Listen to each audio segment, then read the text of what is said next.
Right, Josiah, you can go ahead and throw up the graphic. When it comes to Bill Belichick, numbers, people say don't always tell the full story, but the story has been told with Bill Belichick. And you can look at the screen and see what he's accomplished. You've probably seen this ad nauseum throughout the past few days as this has been discussed. But again, I told you in the open, I think there are layers to this whole conversation. And I just want to give you my thoughts and the complexity of what I see this situation as. First of all, Kim, can we agree, and I don't know this, so you guys let me know this if you're watching on social media in the comment section, was the lead buried right here? But was the lead buried? Because one, we shouldn't even know that Bill Belichick wasn't going to be a Hall of Famer. People don't typically find that out when it comes to the Hall of Fame finalists and the Hall of Fame inductees until the week of the Super Bowl, but yet that news was broken early. Now, I'm not sitting here telling you it was done on purpose. From what I read, ESPN opted to release the news because they felt like it was a big story. But the NFL is always finding a way to keep itself in front of the limelight, even right before the Super Bowl. I mean, you've got 2 weeks that lead up to the Super Bowl where people are talking about it, but this is another story that people are going to be talking about. And I guess that goes to my next point when it comes to this. Any huge conglomerate, any huge organization, whether you're a Fortune 500 company, whether you're a franchise of an NBA or of the NFL nature or Major League Baseball, the reason that you're so successful regarding the NFL because of the structure. The NFL basically is the parent company to 32 independent subsidiaries. That's what you're looking at with the 32 teams. That's what you're looking at with the 32 owners. And when you get that big, when you get that successful, when you become that much of a machine that seems unstoppable, typically what's the one way to stop that type of machine? From within. It always happens. It never fails. It's an inside job. Now, I'm not saying the NFL has necessarily done this to itself. I'm just talking about committee-wise and the people that are chosen to be Hall of Fame voters.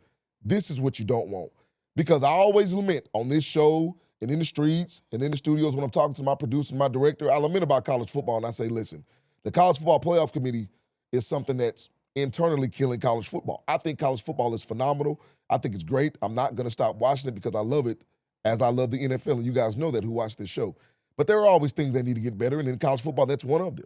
Also bringing in the AP poll rankings. All of those things really rub me the wrong way when it comes to college football. When it comes to baseball, not letting in certain players into the Hall of Fame due to the steroid era, but yet letting the commissioner who was the commissioner during the steroid order in the Hall of Fame, that stuff bothers me. That stuff seems inconsistent. It seems erroneous in my estimation, and it makes me mad. So this is what it is. And it's not even about Bill Belichick.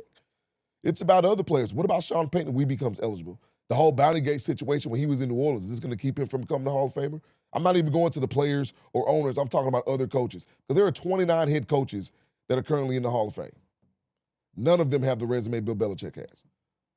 A couple have more wins, not total when it comes to playoff wins. Nobody has more Super Bowls. That's what we're looking at. But here's another layer. When people are notified of the Hall of Fame, it's the best feeling in the world I can only imagine. I've seen videos where former Hall of Famers come to their house, they knock on the door, and they say, hey, congratulations, you're getting a gold jacket. It's got to be one of the best feelings ever, specifically for somebody who's been in this role for as long as Bill Belichick has or anybody. And when I'm thinking about the Hall of Fame inductees of the 2026 class, I'm thinking about the men that are going to be inducted and how they're likely going to be overshadowed by the Bill Belichick news. Because this news isn't going to stop next week just because we're talking about the Super Bowl. You don't think when those Hall of Fame inductees are going to be spoken and it comes to light that people aren't going to keep going back to Bill Belichick? So now they're going to be compared to Belichick, whether they're coaches or whether they're players, and I don't think it's going to be right for them. And see, that's what's being created right here. And let's talk about the whole sentimental figure with Bill Belichick. He can probably be somebody who rubs a lot of people the wrong way when he was a coach, the way that he was addressed by the media and the way he addressed the media. I don't think people really liked Bill Belichick. But I think what's happened now is he's become a universal sentimental figure in a lot of people's eyes. If somebody hated the Patriots, they probably hated them because they respected them because the Patriots beat their team or what have you. But now there seems to be universal love for Bill Belichick because everybody knows that he was wronged. And the last point I want to make about this is that the NFL has its top 100 players that they put on NFL Network every single year.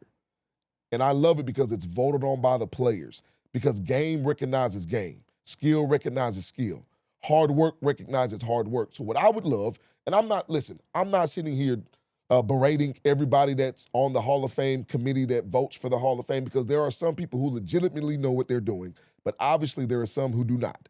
I would love to see the committee at least 85 or 90% full of former players or former coaches. I just think it's harder for a player or a coach to hold a grudge than it is for a rider who felt like he or she was wronged by a coach or a player. I remember T.O. not getting in first ballot, which was ridiculous. You can't be top 5 in touchdown receptions and receiving yards and catches and all that stuff and not be a first ballot Hall of Famer. And for some people may say, it doesn't matter, he'll get into the Hall of Fame next year. Well, it does matter, because being a first ballot Hall of Famer means that you are the absolute best in a career that you've given your life to. And people like Bill Belichick are built differently. They think differently. They operate differently. They interact differently, and that's the beauty of this art. That's the beauty of the science. So I'm going to be honest with you. If Bill Belichick is not a first ballot Hall of Famer, why let him in at all? Because what situation changed next year or the following years? Nothing would have changed. So there's no jacket for the hoodie in his first year of eligibility. It's ridiculous, and I think it'll be even more ridiculous if he gets it in the future, not because he doesn't deserve it, but because he deserved it straight out the gate.